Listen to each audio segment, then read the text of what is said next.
I'm going to go ahead and get us started, we are very excited to present to you today a webinar on complementary feeding in emergencies, programming, and resources. So thank you all for registering and for your interest in this topic. Next slide, please. So today we are providing interpretation in 4 different languages. If you are wanting to hear the different languages, you can click on that interpretation icon to select which language you'd like to hear the event in. I'm also going to make this same announcement in Spanish, and then we'll also make it in French and Arabic. But para escuchar este evento en español, haga clic en el icono de interpretación para escuchar el seminario web en español. Para escuchar el seminario web solo en español, usted puede desactivar el audio original. Linda, over to you for the other 2 announcements. Oui, donc juste pour confirmer, donc ce webinaire offre une interprétation en français, en arabe et en espagnol. Pour choisir une langue, veuillez cliquer sur l'icône interprétation et choisir la langue. Donc pour écouter ce webinaire uniquement en une langue, par exemple le français, veuillez désactiver l'audio original comme indiqué sur l'écran. Ceci vous permet de ne plus entendre l'auteur original. بالعربي إذن هناك ترجمة فورية للندوة باللغة الإسبانية الفرنسية والعربية. لاختيار اللغة المفضلة لديكم رجاء الضغط على رمز interpretation واختيار اللغة المناسبة لكم. للتذكير لخفي الصوت الأساسي من خلال الضغط على mute original audio كما هو مشار إليه على الشاشة. شكرا. Over to you.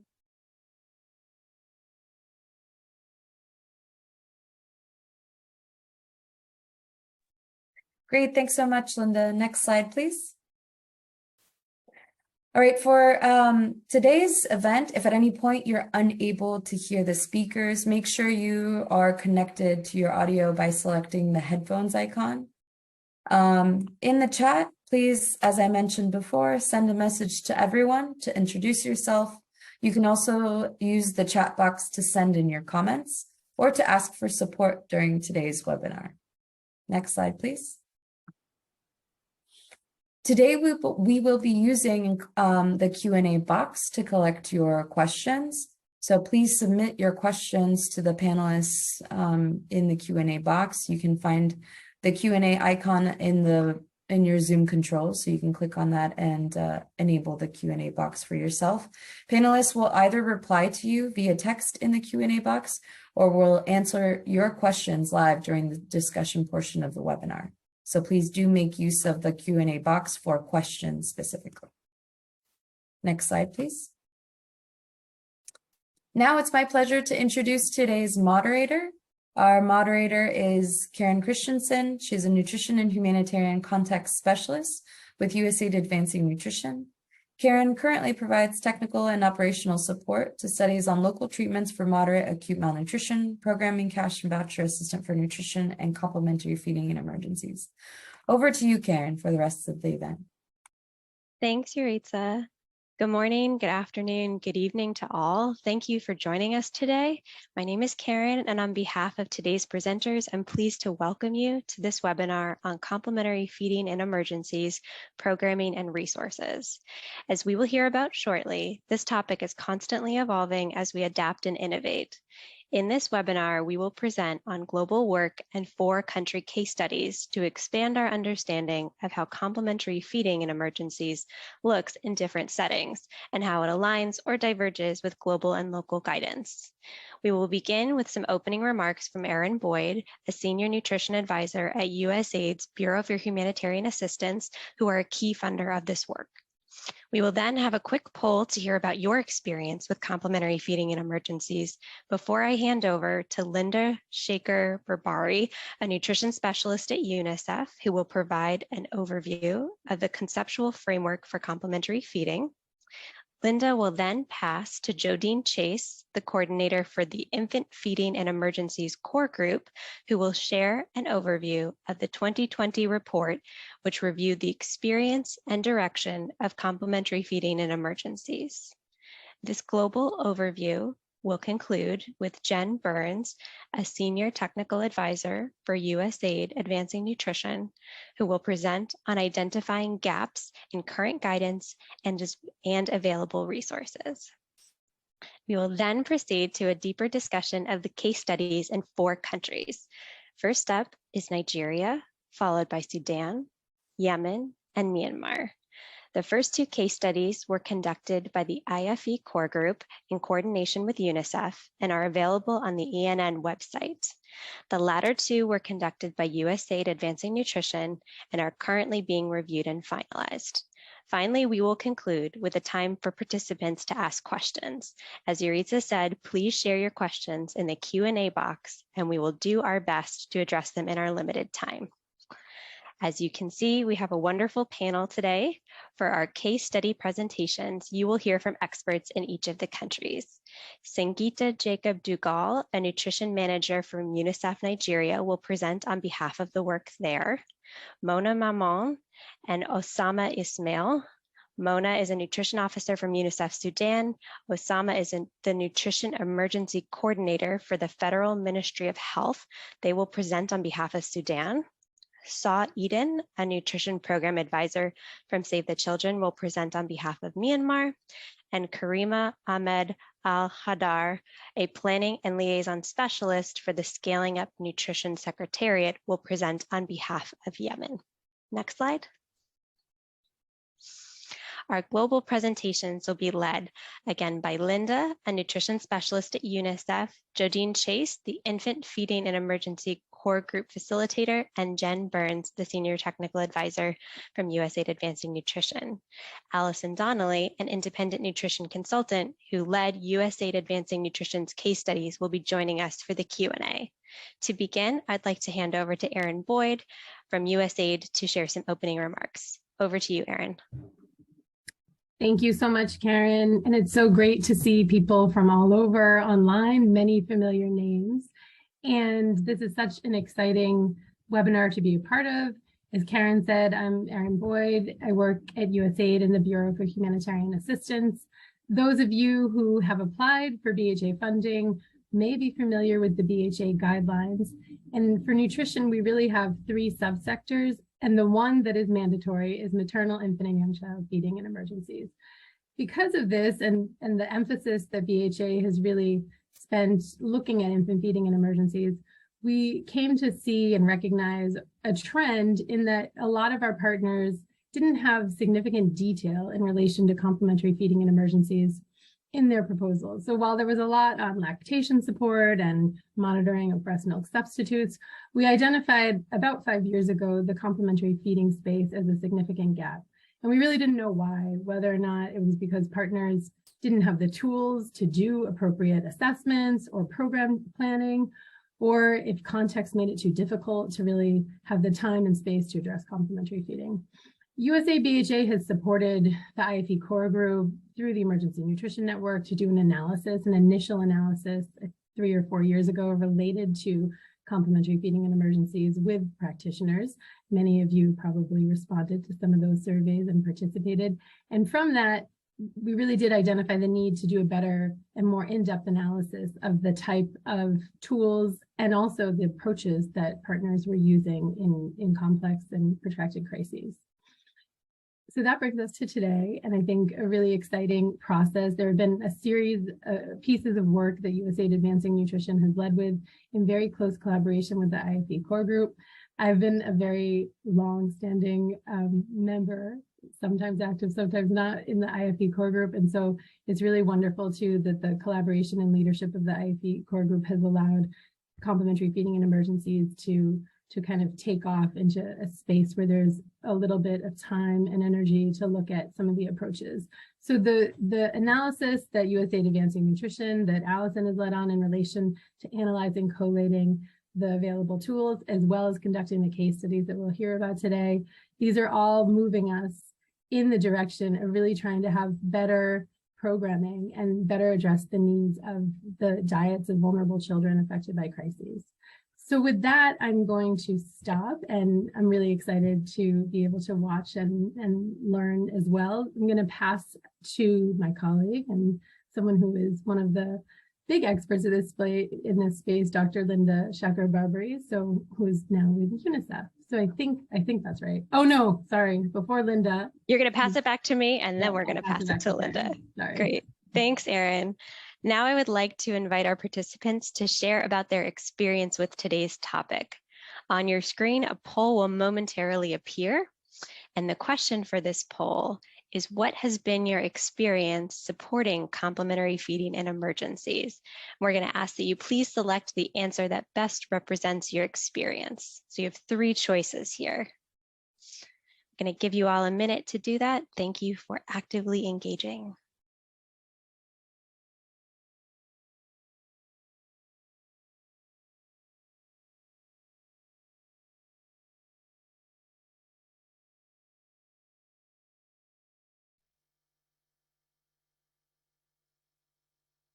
Over half of our attendees have responded, so I think we can give them another moment.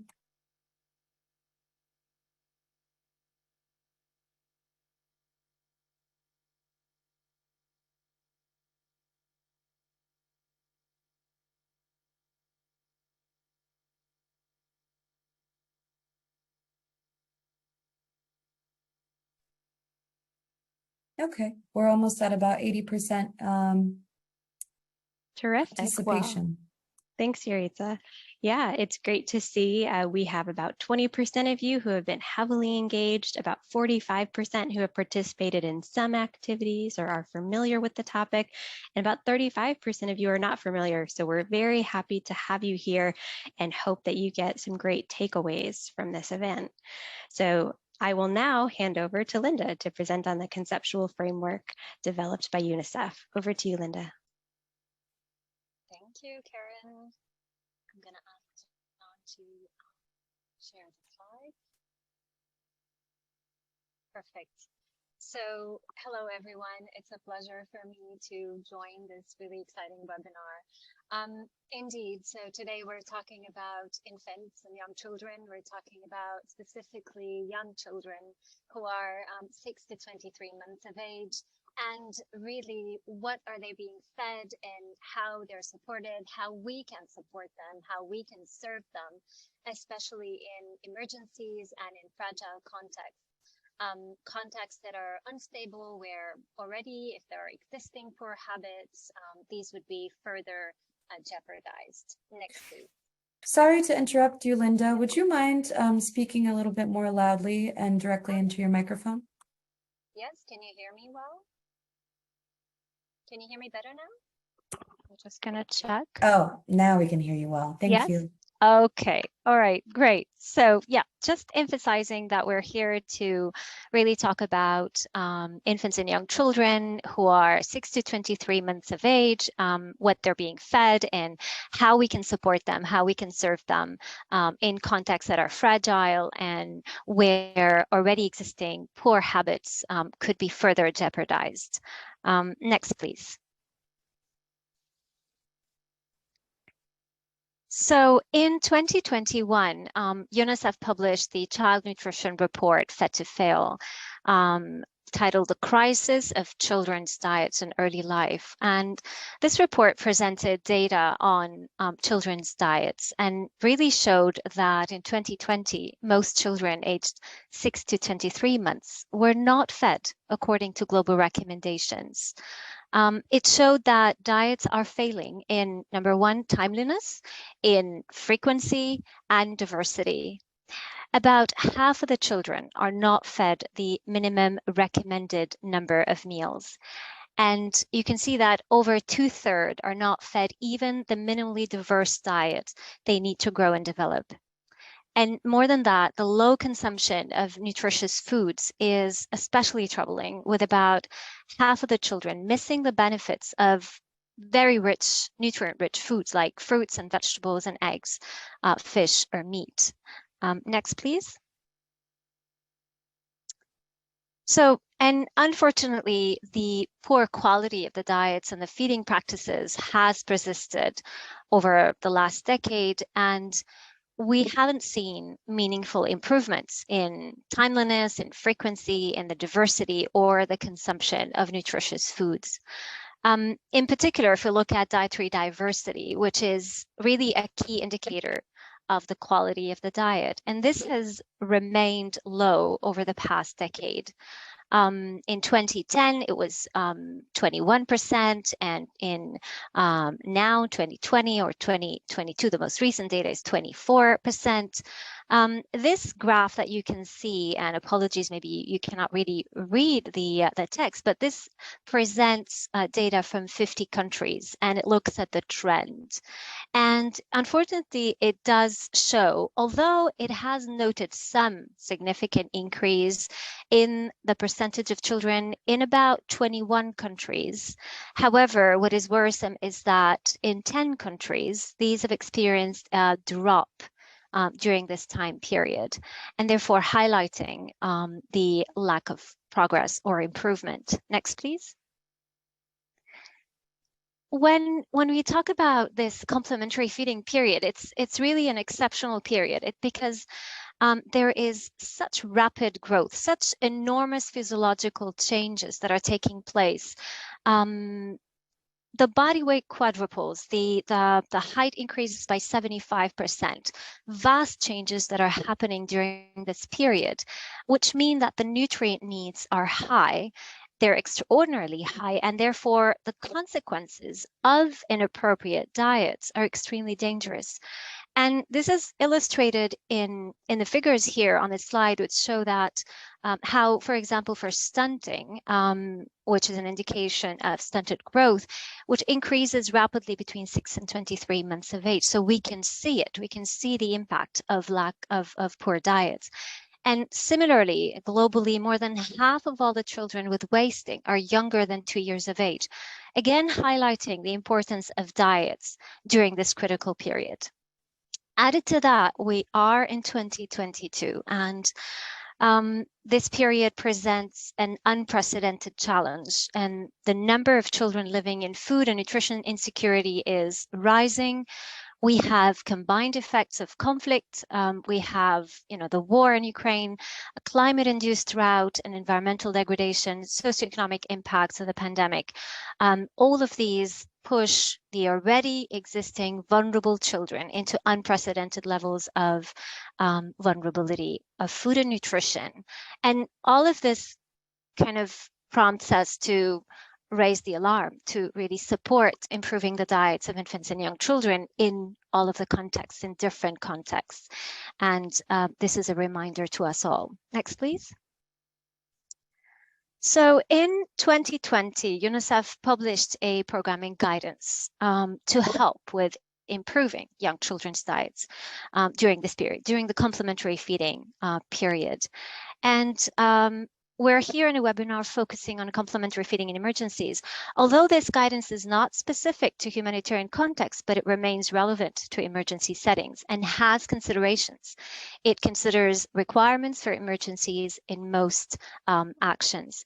And the guidance emphasizes that determinants of young children's diets during the complementary feeding period include the adequate complementary food, adequate complementary feeding practices, and adequate nutrition services. These determinants are shaped by context-specific factors. So when we talk about emergencies, these are the context-specific factors. Next, please. So this is the action framework, and I'm hoping also to hear, of course, and looking forward to hear the experiences from the countries. So the guidance presents an action framework, and this framework is for improving the diets of young children, and it has 4 elements that interplay to facilitate the design and implementation of evidence-based programs. And so it starts with the importance of situation analysis. Number 2, the importance of implementing strategic actions through systems, so a systems approach. And then, of course, the importance of taking into account programming context and then monitoring and evaluation. I will promptly go to the next slide just to basically talk about some considerations for this action framework and for emergencies. So number one, when we talk about a situation analysis, the action framework highlights the integral role of conducting a situation analysis. And in humanitarian settings, it is particularly important to understand these pre-existing gaps as risks related to the emergency context in order to be able to plan actions that are context specific. Because of course, emergencies can aggravate drivers, including, for example, making it difficult for families to access food and afford nutritious food and access to services. So important to identify these drivers. Number two, understanding the context and the risks inherent to this humanitarian context. And number three, and most importantly, tailoring interventions and actions for improving these diets using multiple channels and systems. It provides evidence around interventions. But the bottom line is that it emphasizes the importance of grounding a response within a context-specific, informed, and coordinated intervention that builds on an existing system, that supports these systems and services, so that at term they can function without external input and therefore improve diets of young children. I'm getting the time a warning. So I think enough of the theory. We are going to hopefully be hearing the country experiences, and which I'm sure will be helpful in providing a more concrete example of this action framework and the activities and the intervention. So with that, I think that I will hand over to Jodine and look forward to the rest of the webinar. Thank you. Thank you, Linda. And so while this work that Linda has described was underway, the IFE core group had identified gaps in a review published in 2020.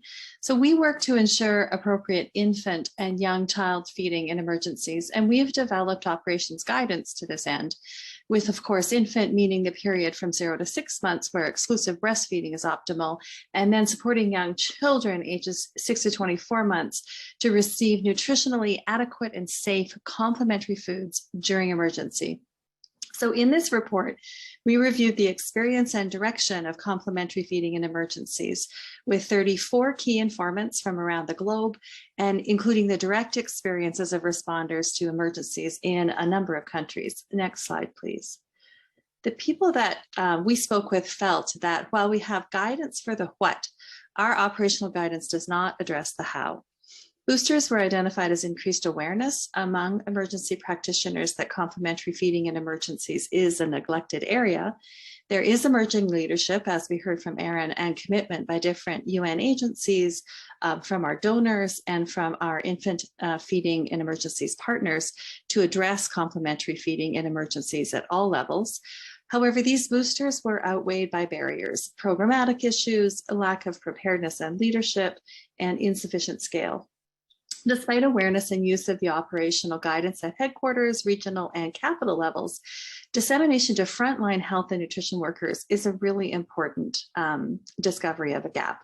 The operations guidance was largely consulted to inform breastfeeding interventions and the management of breast milk substitutes. And this is why there are how-to gaps in guidance for complementary feeding in emergencies.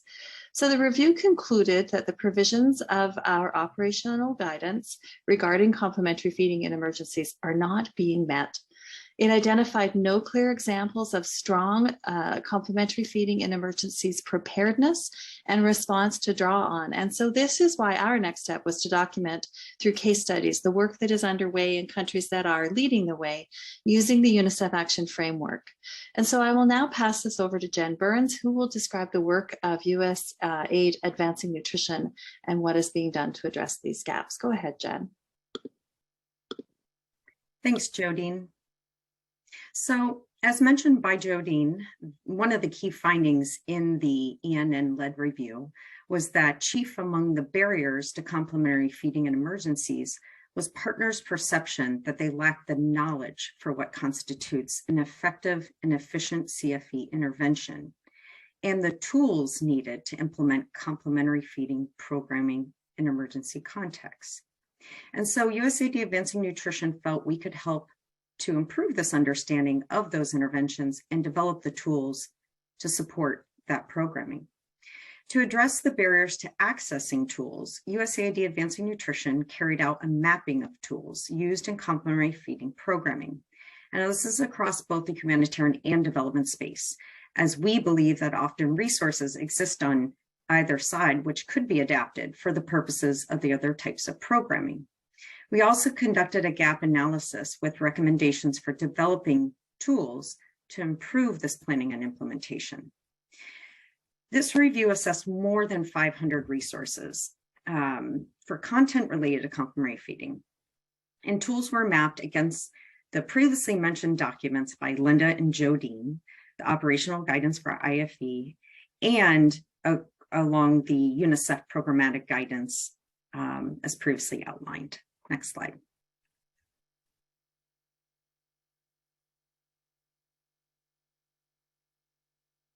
So this slide shows a breakdown of the tools that we identified and organized using the program cycle categories in the operational guidance for infant feeding and emergencies. Many of you are familiar with these areas, so I won't spend the time going through them, but I will say that the majority of the tools identified fall under the area of protect, promote, and support optimal infant and young child feeding with integrated multi-sectoral interventions. Now, this might not be so surprising given the number of multi-sectoral interventions that are related to complementary feeding outcomes. And so we further broke down this last section to align with that UNICEF report, which I'll show you here in the next slide. So using that UNICEF report categories, we further broke down this plethora of tools into these areas. As you can see, the majority of tools across these subcategories were those related to nutrition counseling and social and behavior change communication, as well as for counseling and education for responsive feeding and stimulation. And resources providing guidance on how to implement the other recommendation interventions were fewer in number. Now, we've narrowed down a priority list from that 500 and have uploaded these to a recently established complementary feeding tool repository, which I'll share in a minute. Next, please. I wanted to share with you some of the findings from this mapping and gap analysis. Number one, there's a lack of knowledge of these existing tools and limited access to them at both the global and country levels. Related to this, tools were often embedded within long resources and housed in different locations, which make them difficult to access. The majority of tools to support program interventions focused on social and behavior change communication and are primarily implemented through the health system, with limited tools available to support multi-sectoral interventions, such as food security, WASH, shelter, NFIs, and protection. Similarly, few tools for multi-sectoral assessments and response plans include complementary feeding and emergencies. And finally, while there are a number of tools for conducting formative research to design complementary feeding interventions in the development context, these may be too time-intensive for emergency settings. Now, the final report, which highlights all of this and more, will be released in the coming months, so be on the lookout for that. Last slide, please. So as previously mentioned, during that mapping exercise, we started with about 500 tools and narrowed it down to about 100 that were most highly recommended. And these are now housed on the IYCFE Hub, which many of you are familiar with. There's a special collection now, and it's titled Tools for Complementary Feeding Programming. For those of you who aren't familiar, this is a digital library that's open access, and it allows users to download and review information offline. My colleague is going to click on that link just so you're familiar where to go on that website. When you click on that link, you'll see there is a tab there titled for this section. Once you're in the collection, You do have options to filter by publication year, author, publisher, content type, country, region, language, and keywords. Now, while complementary feeding programming collection was originally curated by USAID Advancing Nutrition, we need your help in further developing this out. And we welcome partners to continue recommending relevant tools and resources that you feel are worth sharing. So our hope is over time, this will continue to grow in multiple languages and with more examples at country and regional level. Thank you. Now I'll hand it over to my colleague, Karen, for another poll. Thanks, Jen. So we would like to hear from you participants again. On your screen, a poll will momentarily appear. Our question this time is, which of the resources that were presented have you used in your work responding to the nutritional needs of infants and young children during emergencies? Please go ahead and answer this. We look forward to hearing what you have to say.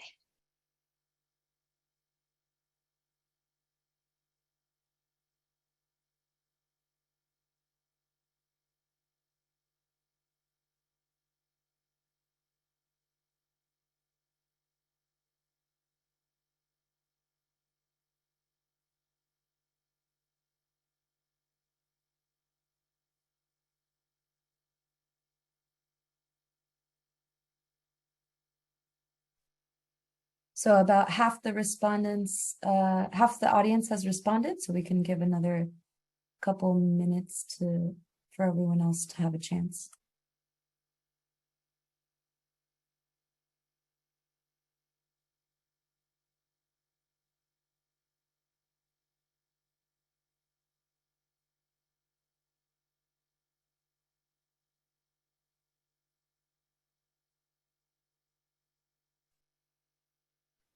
As Philip rightly noted, we don't have a none of the above or an all of the above, so feel free to select which one perhaps you use the most frequently or would like to be using. Right now, we're seeing about half of you are using the operational guidance, maybe a little bit less are using programming guidance.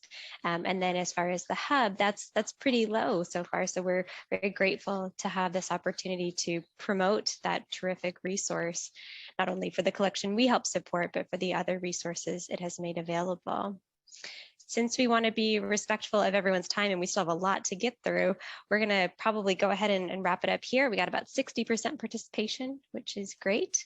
So maybe we can go ahead and move on to the case studies.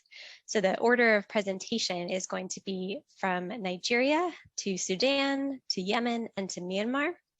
These presentations were recorded and some of the presenters are available for a live Q&A at the end of this session. So if we can go ahead and get that recording up. This was recorded by Sangeeta Jacob Dugal, who is a nutrition manager for UNICEF in Maiduguri, Nigeria. Over to Sangeeta.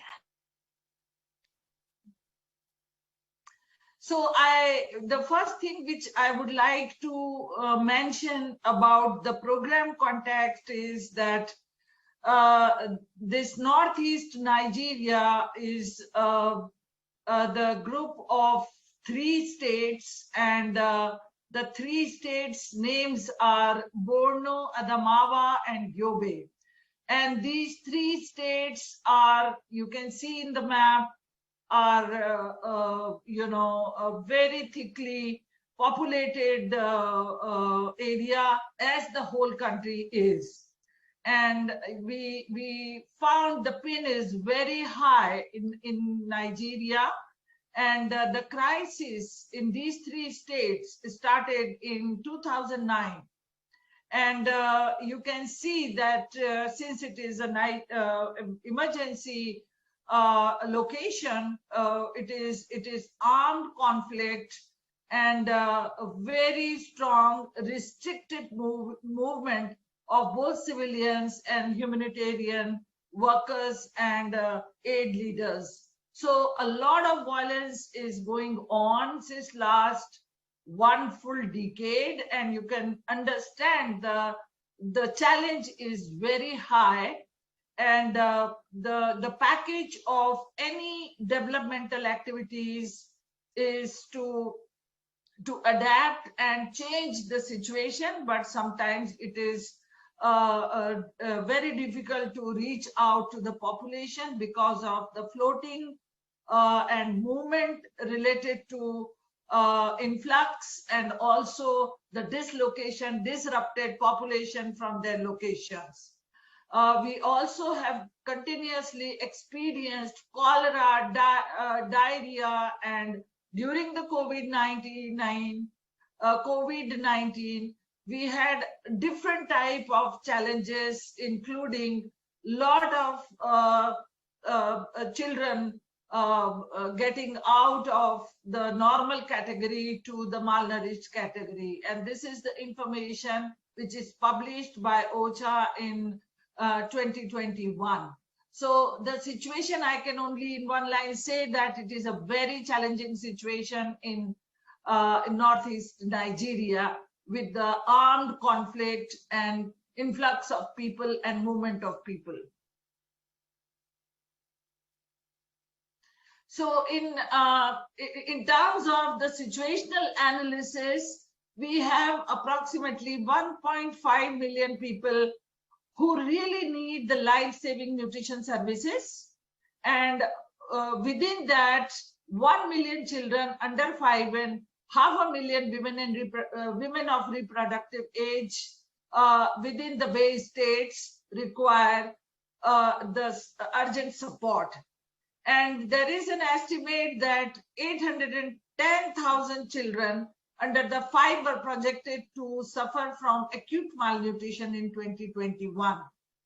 And out of whom 295 children are with severe acute malnutrition, which is a double the burden and load of the nutrition into this base state, because stunting rates are high, the wasting is high, and also micronutrient deficiencies are high. Over 123,000 pregnant and lactating women are also projected to suffer from acute malnutrition as per OCHA 2021. Malnutrition is malnutrition and suboptimal complementary feeding practices among children 6 to 23 months were the major concern in Nigeria as a whole, but in emergency context, much more than what it is across the country. We have very low dietary diversity as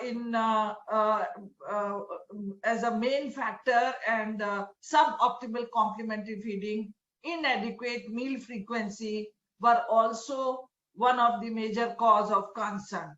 The main drivers of suboptimal IYCF practices in the country, and specifically in Northeast Nigeria, were food insecurity and the knowledge of caregivers and the time availability to the caregivers. There are a lot of household dynamics, gender biasness, and certain social norms and inadequate health facilities and infrastructures. We have challenge of food and nutrition security. Water is contaminated to a large extent, and sometimes it is also not available. Sanitation coverage is very poor, and hygiene services are challenged. So in all, I can mention that child survival and development in Northeast Nigeria is a real big struggle for children 6 to 23 months old.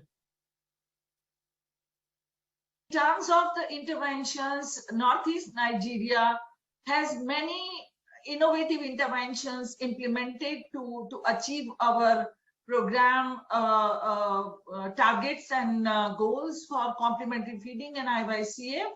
And there are many channels and food systems, health system, platforms, wash system, and social protection system, which are roped in, and different level, right from policy to community to institutional levels.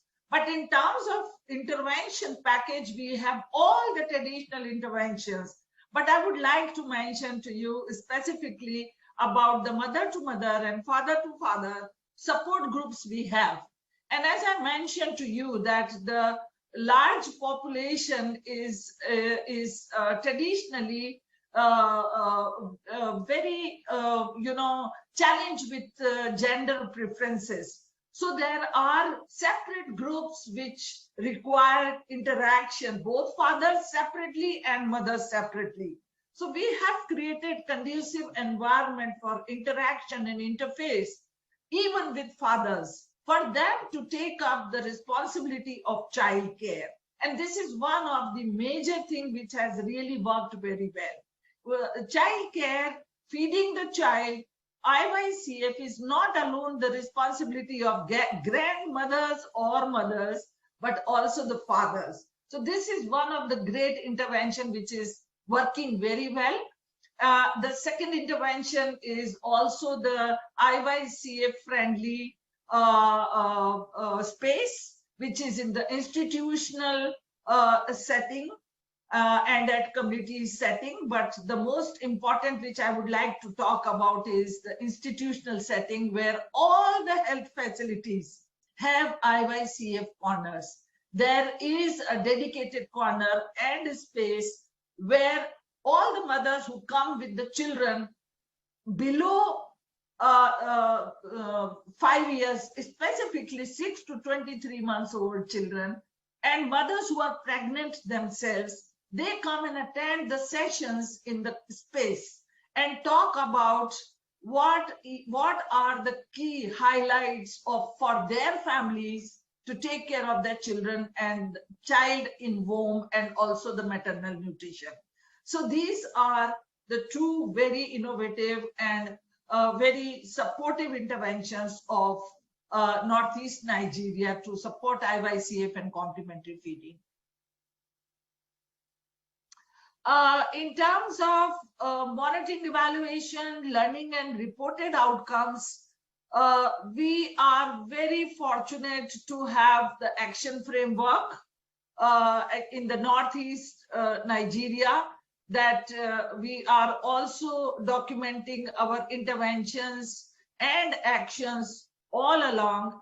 And we have facilitated this documentation with the CFE program and provided the overall examination, independent examination and interventions through partners, through donors, government and UN agencies who are supporting on this one. So it's a very independent evaluation while doing the case study. We also help to lay out the different components and we have identified potential opportunities and different approaches at different level for different channels. So when we have multiple channels and levels and opportunities, it is always very important to get the feedback from the stakeholders and different stakeholders. And I think this was the best part of the case study, that there was an independent feedback from all the stakeholders. And this is the outcome of this entire process. Thank you. Thanks to Sangeeta for that in-depth presentation. Next, we will hear from Mona Maman from UNICEF and Osama Ismail from the Federal Ministry of Health on the case study in Sudan.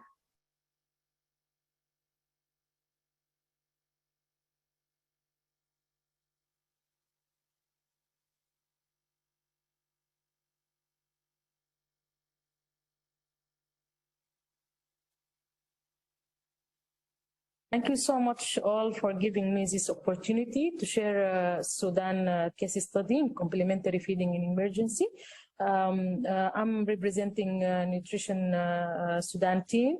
My name is Mona Maman. I'm nutrition officer at the UNICEF country office. With me, my colleague Osama Ismail, nutrition in emergency, head of nutrition in emergency at the Federal Ministry of Health. So I'm going to give you a general overview about the context of Sudan.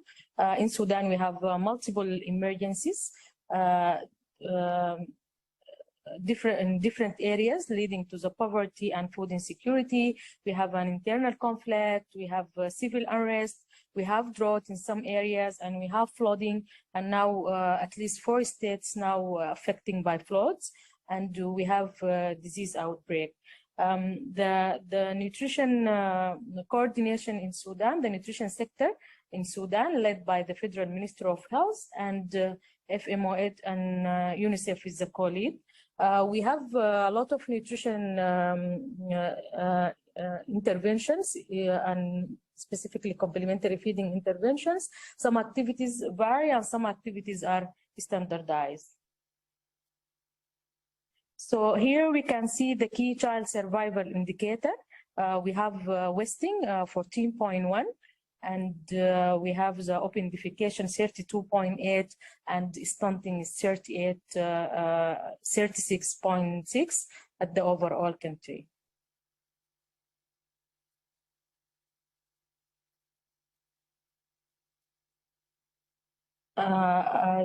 The nutrition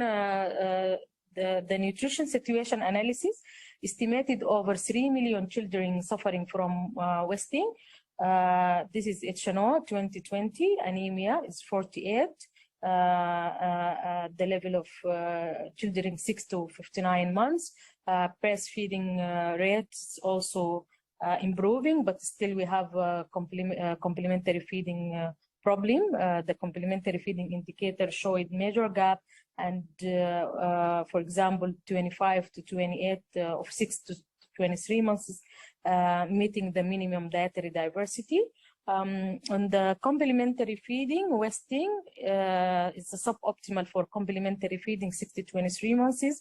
Low dietary diversity also is the major concern. And the main drivers of complementary feeding were maternal age. We have a high, we can see that high early marriage, parent education also, wealth, access to antenatal visit, cost of fruits and vegetables a bit high, access to clean water is also a problem.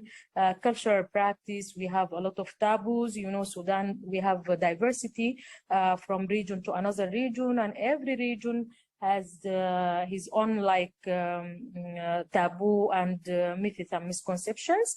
Limited knowledge of recommended IYCF practices also is one of the main problems.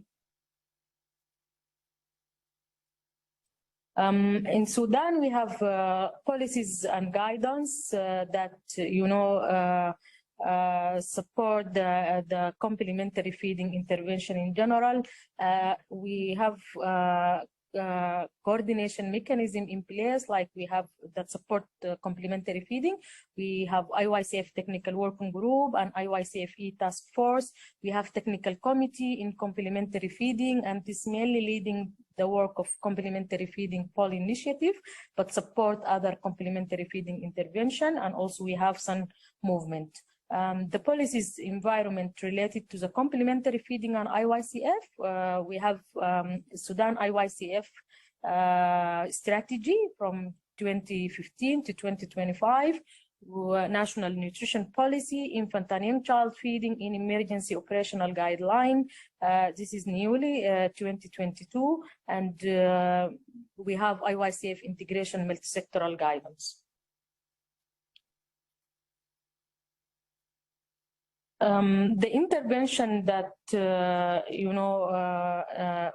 we have different interventions that include the complementary feeding when we classified by the health system, food system, wash system, social protection system, and the level of policy institute, community household. We have one-to-one counseling at the facility level. Mother and father support group, you can see the photo, and also social behavior and communication. The one-to-one counseling at the health facility, three of them covered by health system, and for mother and father support group also extend to the food system. Use of vitamins, minerals, supplement setting where nutrient-poor diet prevail, home fortification and supplementation at the health through the health system and food system, access to dietary to diverse nutritious complementary foods at household level, home gardening, provision of seed, cooking demonstration session, and the home gardening, it's a part of dietary diversity project in Kassala state, and we have planned now to scale it up to the other states. This implemented through health system, food system, and as well as engagement with the WASH system. Access to fortified foods as need aligned with the global national standard, salt iodization in place through health system, plankton supplementation feeding, food-based prevention of malnutrition through post health system and food system. Promotion, improved accessibility and use safe complementary food, water, clean household environment.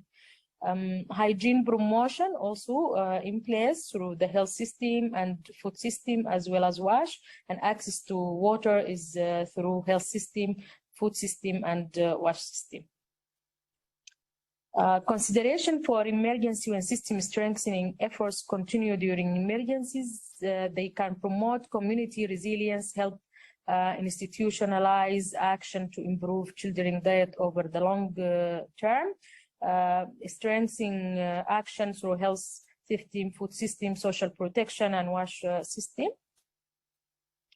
For the nutrition adopting to the program, to the programming context, you know, Sudan represents unique complex emergency context with a multiple setting, which is complementary feeding program was taking place, including conflict, infectious disease, outbreak, and extreme weather event, all of which negatively impact poverty and food security and led to need for humanitarian response.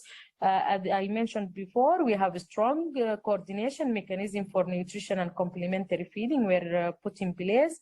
The government-led complementary feeding in emergency intervention partner provided technical support and helped to increase the coverage of activities. For example, we have colleagues, they have NIP program, nutrition impact improved and impact nutrition program. We have Save the Children also supported, and UNICEF also supported promotion of IYCF and complementary feeding. Policy and legislative framework were in place to support complementary feeding in emergency, including national IYCF strategy, recently adopted IYCFE operational guideline. Through the legislation of code still gap, the PMS code is drafted, it's presented before to the council cabinet, but still now we couldn't get the final signature, but a lot of efforts put to push the signature of PMS code. Intervention were adopted to each context, localities, and relatively stable protected situation, localities with possible access and localities with the limited access, and priority was given to the intervention, to the life-saving intervention during acute emergencies.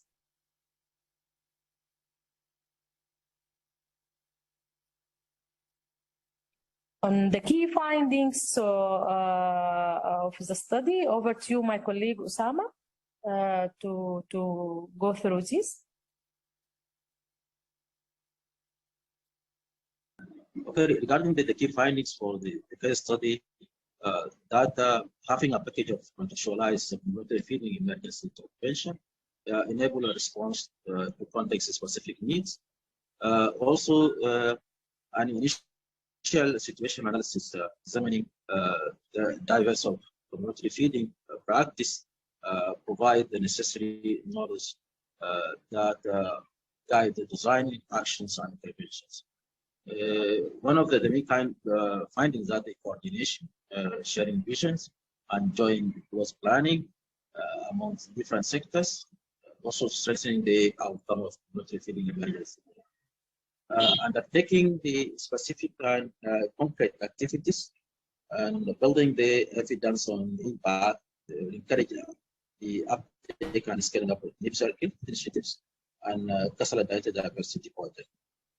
So the last findings that the action framework may be useful tool that can be used to document the plan and implement the community feeding emergency intervention. Thank you. Thank you to Mona and Osama. Next, we will head to Yemen, where Karima Al-Ahmed Al-Hadar from the Sun Secretariat will present on the findings. Thank you so much for introducing me and having me today. It is a pleasure to be here. And let's start with an overview of the situation in Yemen. So Yemen is described as the worst humanitarian crisis in the world since the escalated conflict started in 2015. The political crisis left the country and their fragmented governments, the so-called international recognized government and the de facto authorities in Sana'a.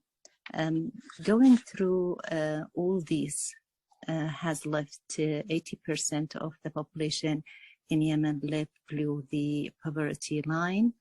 2/3 of the population in need of humanitarian assistance, and the great challenge is about the funding shortfalls for the national and international plans targeting Yemen, not to mention the natural disasters on the other side. And all this resulted in acute food and nutrition insecurity in the country. Next slide. So the situation in Yemen has this bright side and also the dark side. On the bright side, we have very strong policy environment. We have the multi-sectoral nutrition action plan that was developed by the Sun Secretariat in 2020 with contribution from all the UN and national stakeholders.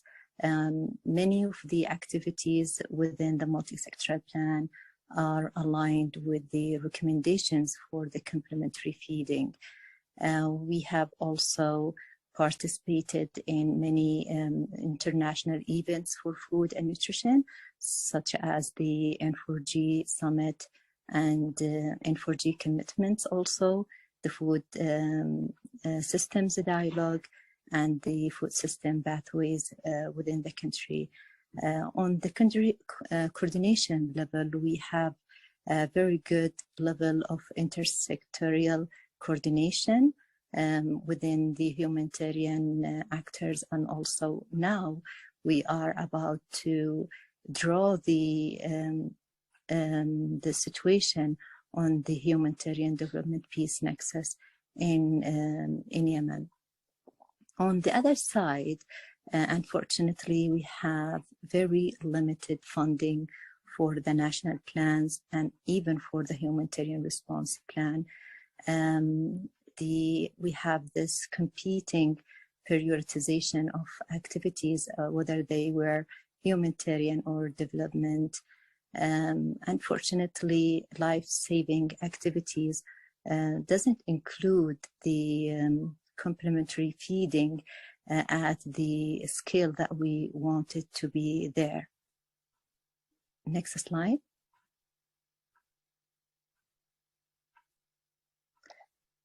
Here about the high malnutrition and poor feeding practices in Yemen.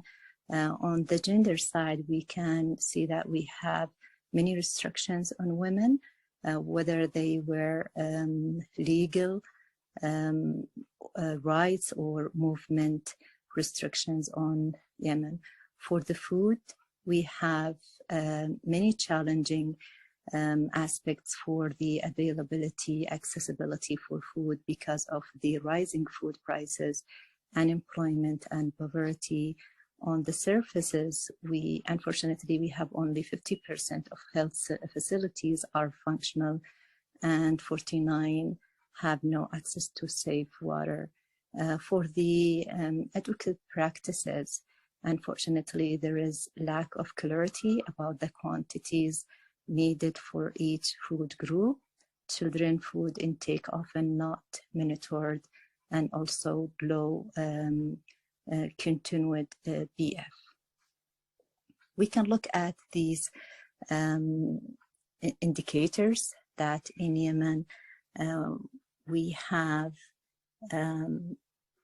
45% of the children are stunted, 10% are wasted, and wasting among children at the age 6 to 12 months are 25. Only 12% of the children have access to minimum acceptable diet. Next slide.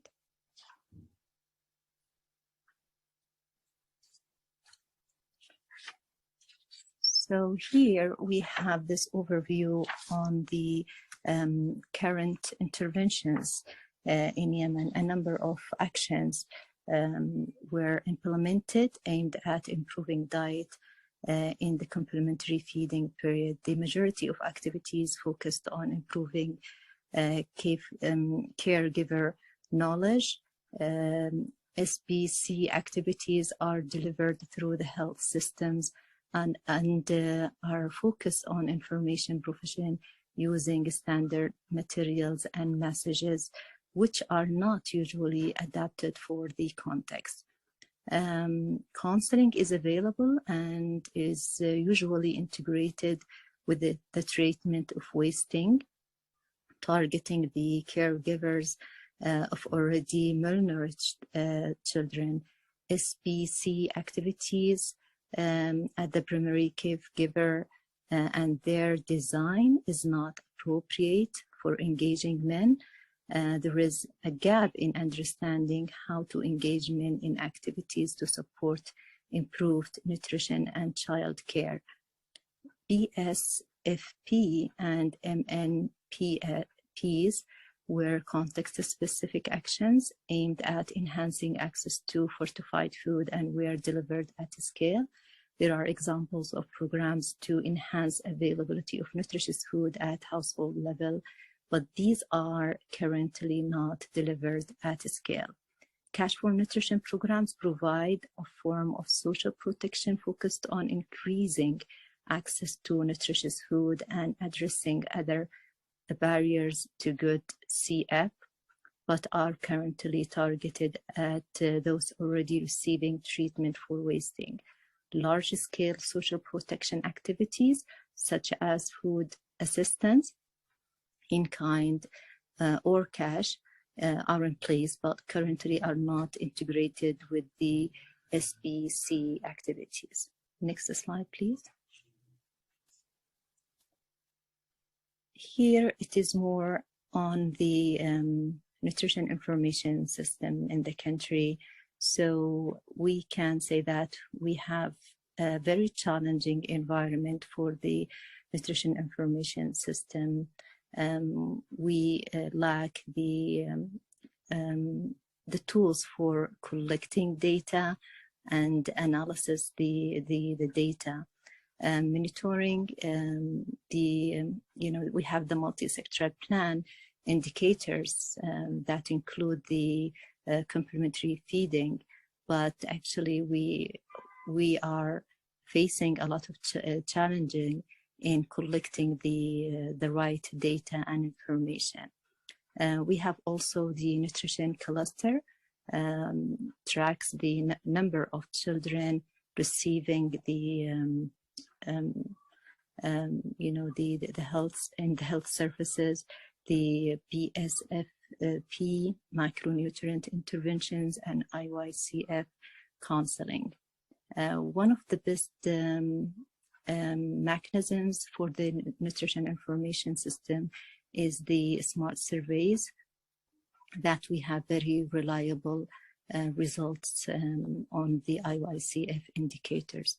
On the other hand, we have many challenges. The outcome targeting for complementary feeding program is challenging. Short-term nature of programs, is very challenging because we don't have baseline and end line. The results for the cash for nutrition program has many positive results on child dietary diversity score, high attendance at nutrient training, and increased knowledge. Next slide, please.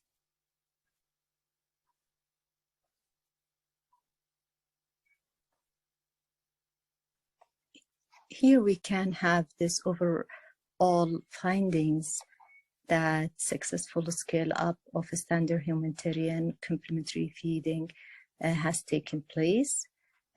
Small scale examples of more context specific programs that increase access to nutritious food. SBC and nutrition education program target women. Food and cash are usually distributed to men. Integration of SBC around complementary feeding with sectors such as food security and social protection could be an opportunity to engage women. National multi-sectoral plan policies support the complementary feeding, and these plans unfortunately are not well funded. Limited space for the CFE and humanitarian response because it's not seen as life-saving activities. So we need to change the understanding among the donors and decision makers about the importance of nutritious diet in this context, and eventually a shift for the balance of prioritization is needed to scale up some of these good examples to support the CFE. Thank you. Thank you, Karima. Our final presentation comes from Myanmar and is presented by Saw Eden from Save the Children. What is the situation in Myanmar? A lot has changed over the past year. Prior to 2021, significant development gains and a fragile transition to democracy were made. However, there were still long-running armed ethnic conflicts and humanitarian crises in the border regions, and the COVID pandemic weakened the economy. In 2021, as we have already known, there is a big change happened in the country, which plunged the entire country into crisis. This has triggered an economic and human rights crisis. Conflict and displacement has increased, public services have collapsed, and the rate of poverty has doubled. The entire country is now classed as a humanitarian context. Next slide, please. The UNICEF Action Framework recommends actions across multiple sectors to improve complementary feeding. In Myanmar, there are a number of policy and coordination mechanisms which have supported multi-sectoral action. Before 2021 planning process to develop the MSNP and multi-sectoral national plan of action and the food-based dietary guideline sensitized actors on the importance of diets. The presence of multiple donor funds such as LIFT and access to help also facilitated integrated programming to improve complementary feeding. Since 2021, multi-sector engagement has continued, and the multi-sector nutrition plan has been adapted for the humanitarian context. However, this plan is still viewed by some as being a development plan, and is not necessarily linked to humanitarian planning processes. So there is concern that the shift of focus and funding to humanitarian response may lead to siloed response and prioritization of treatment of wasting over complementary feeding. There is an UNICEF working group, but it has greater focus on under 6 months and exclusive breastfeeding. Next slide, please. There is a lack of up-to-date data on the state of complementary feeding practices due to restrictions on conducting nutrition surveys. From the data we have, we can see that Myanmar has high malnutrition and poor feeding practices. There are a number of reasons for this, and for a number of reasons, food reduced cultivation, challenges in accessing feed and animal health services. Increases in the poverty rate, coupled with inflation, are reducing the affordability of a nutritious diet. In terms of services, since COVID and the current crisis, Myanmar's public health system has largely collapsed. 59% of the population lacked access to safely managed drinking water. In terms of practices, common misperception among caregivers that a healthy diet primarily relies on high intakes of rice. Lack of clarity on the process of how to gradually introduce complementary foods in terms of what to provide, how, and when. So pandemic and the current crisis has made significant additional care burden for mothers and female family members. Next slide, please. Which interventions were used in Myanmar? In Myanmar, there are many interventions which contribute to the recommendations in the UNICEF Action Framework for Complementary Feeding. Many programs operate across more than one sector and have an integrated approach to improving complementary feeding. There are examples of innovative supply side approaches ensure availability of fresh food, vouchers, food with vendors. Innovative social behavior change, SBC work has taken place and systems are in place to support the design of SBC and coordinated SBC material and training resource development. In Myanmar, interventions have supported the strengthening of the health, food, wash, and social protection systems. However, institutional capacity building has ceased.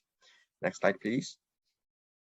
Today, we're going to highlight two of the interventions examined in the case study.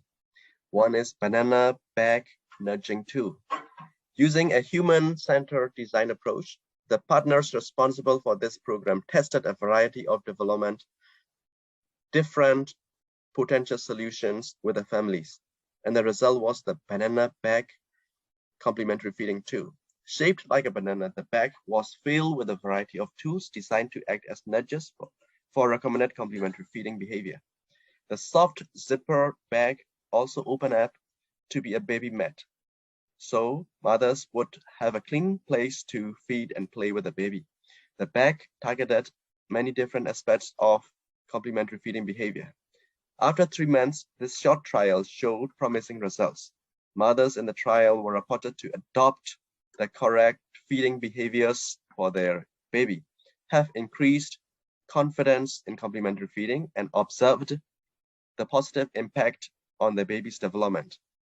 Another one is motorbike vendor voucher scheme. This intervention addressed both supply and demand side constraints to accessing fresh food.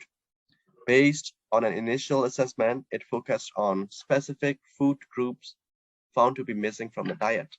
In this location, there are movement restrictions and there is only a small shop with most food being sold by mobile motorbike vendors who travel in and out of the community, selling mainly staple foods. An assessment highlighted a lack of consumption of iron-rich and vitamin A-rich food, as well as lack of animal source foods. To increase the supply of fresh food, this project identified and contracted motorbike vendors, then provided their nutrition training with a focus on the importance of the 3 food groups. They then provided food vouchers where use was limited to purchase the identified food types. Food vendors provided messages on complementary feeding, and beneficiaries were also linked to existing support groups and SBC activities. Next slide, please.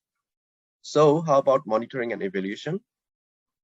The monitoring of complementary feeding indicators was included in the MSNPAN and is also part of the post-2021 interim multi-sectoral plan, which is adapted to the current crisis. Humanitarian Response Plan 2022, the majority of the nutrition sector indicators are output indicators related to treatment of wasting. There is no nutrition sensitive indicators in the plans of other sectors. In post-2021, studies and surveys with nutrition indicators are severely restricted. Assessment of outcomes is currently challenging. Next slide, please. So the main finding from this case study are that prior to the 2021, the policy environment such as MSNPN and donor-funded projects within the development sector had successfully moved the nutrition sector away from health systems only thinking. Multi-sector planning processes as well as multi-donor funding facilitated integrated context-specific programming with a focus on diets and food access as well as SBC. There are many examples of integrated programming, which is now being adapted to the new context. Despite these challenges, Myanmar continues to implement innovative multi-sector actions to improve complementary feeding. Much investment in SBC around UNICEF, including complementary feeding, has also taken place with programs and materials following the best practices highlighted in the action framework. Lack of engagement with the authorities threatens the system strengthening work on nutrition and diets. Due to the pressure to rapidly scale up wasting development, there is a concern that progress on integration of programs around complementary feeding objectives will be stalled. It is important that support for complementary feeding actions continues to be prioritized in the humanitarian context. Thank you. Thank you, Sa, and thank you all for your attention during these very rich presentations. Now we would like to open the floor to questions for their last 9 minutes. Again, thanks for all who've been putting stuff in the Q&A box, but do feel free to continue. I think our first question, perhaps we will turn to Linda. Did you want to answer the one by Muchade Mubia? And I will go ahead and read that question out. In the presentation, what I seem to miss are the trends of IYCF indicators to see an impact of the interventions outlined, or the question could be, are we making an impact with the interventions outlined in the case studies? So Linda or whoever would like to take this. Thanks, Karen. I was actually wondering if that can be addressed by the country representative, because it's a really important question in terms of how do we know that we are making an impact with all these interventions, right? So, and this is the gist of it. We want to make a change and in the diets of infants and young children, and that is something that always should be remembered to actually conduct evaluations and to monitor the indicators. So wondering whether any of the country colleagues want to come in on that.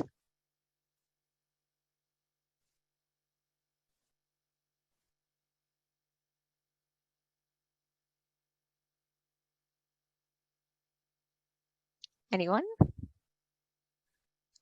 Mona or Usama or Sangeeta? Colleagues from Yemen or Myanmar? Yes, Mona, Yes. go ahead. Yes, Linda, I think that complementary feeding in emergency case study is the one of the tools that we did to assess our situation and to know where we are. For Sudan now, we did the formative research. We have been asked to include some indicator. We selected the complementary feeding because according to our latest study S3M, the complementary feeding indicators were very low. So we decided to include the complementary feeding and to assess the situation and to know the main causes of low indicator and underlying causes. And then we did the formative research, and then maybe we did also previously the landscape analysis for the complementary feeding that happened 2019. And furtherly, we will do the evaluation of mother support group to see the impact of the program. Thank you.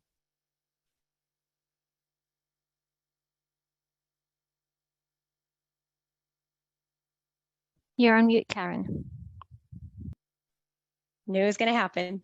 Thanks so much, Mona. We have a follow-up question from Philip Moses, who was thanking you for your presentation and asked, regarding the drivers of poor complementary feeding, was there any assessment of behavioral determinants among mothers and families besides knowledge?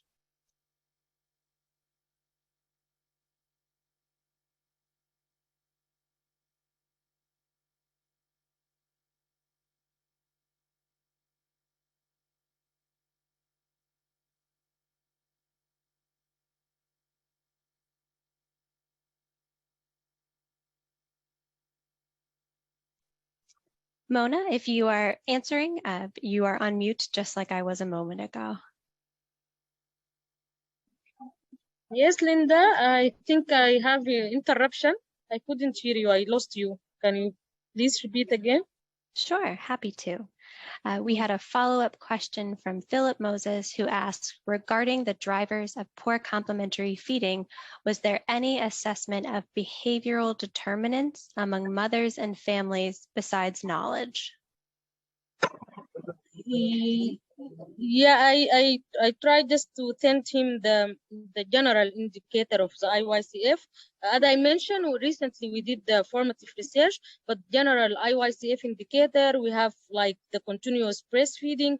It's only, 73, and minimum meal frequency, appropriate meal frequency is 63, and minimum acceptable diet 25. And for infant and young child feeding index, it's 3.57, and children 6 to 23 who practice good IYCF practice breastfeeding, dietary diversity, meal frequency, it's only 13%. So we have a very low complementary feeding indicator. For that reason, now we are scaling up the program, and we are part of the complementary feeding poll initiative, that joint initiative UNICEF and WFP, and we are one of the countries that we are piloting the complementary feeding poll. Thanks, Mona. We have some other questions. We're only going to take a few more because we do have some concluding remarks. We want to release everyone on time. So we had another question from Maria. Are lipid-based nutrient supplements being used in any of the 4 countries?